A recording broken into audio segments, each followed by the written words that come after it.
So நிறைய dandruff இருக்குன்னு நினைக்கிறவங்க ஹோம் ரெமெடிஸ் ட்ரை பண்ணாதீங்க ப்ளீஸ். இது என்னோட வந்துட்டு ரொம்ப நான் உங்களுக்கு எஞ்சி கேட்டுக்கிறேன். பிகாஸ் நிறைய டேண்ட்ரஃப் இருந்ததுன்னா நீங்க ஹோம் ரெமெடிஸ் இந்த வேப்பிலை போடுறது, அப்புறம் வந்துட்டு இந்த என்ன சொல்றது வெந்தயம், சின்ன வெங்காயம் போடுவாங்க ஒரு சிலர் பூண்டு போட்டு தேய்க்கிறாங்க.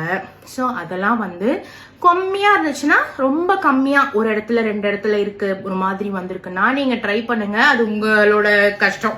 ரொம்ப ஹெவி டேண்ட்ரஃப் இப்படி பண்ணதுமே இப்படி கொட்டுது நிறைய அப்படின்றவங்க வந்து தயவு செஞ்சு ஹோம் ரெமெடிஸ் ட்ரை பண்ணாதீங்க. அது செட் ஆகாது.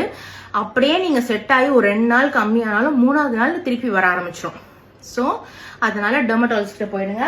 இது வந்து நான் பொய் சொல்லல, ப்ரூஃபோட காட்டுறேன் பாருங்க. இங்க பாருங்க, இது வந்து நான் மாத்திரையை மறைச்சிடுறேன். இதே போடக்கூடாது. ஸோ பாருங்க, இங்க எழுதிருக்கு பாருங்க, அனிஷாலினி பேர் தெரியுதா? அனிஷாலினி. டேட் பார்த்துக்கோங்க, டேட் 21 Feb 2026.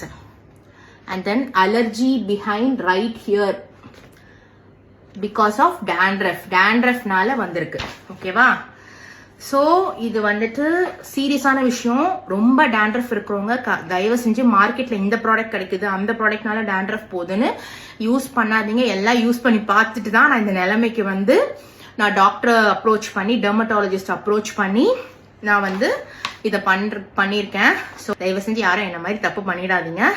கண்டிப்பா டெர்மட்டாலஜிஸ்ட பார்த்து டேண்ட்ரஃப்க்கு ட்ரீட்மெண்ட் எடுத்துக்கோங்க.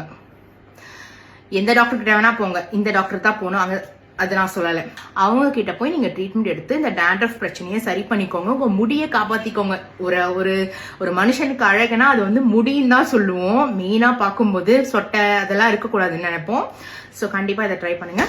ஸோ இந்த டிப் உங்களுக்கு பிடிச்சா என்ன ஃபாலோ பண்ணிக்கோங்க.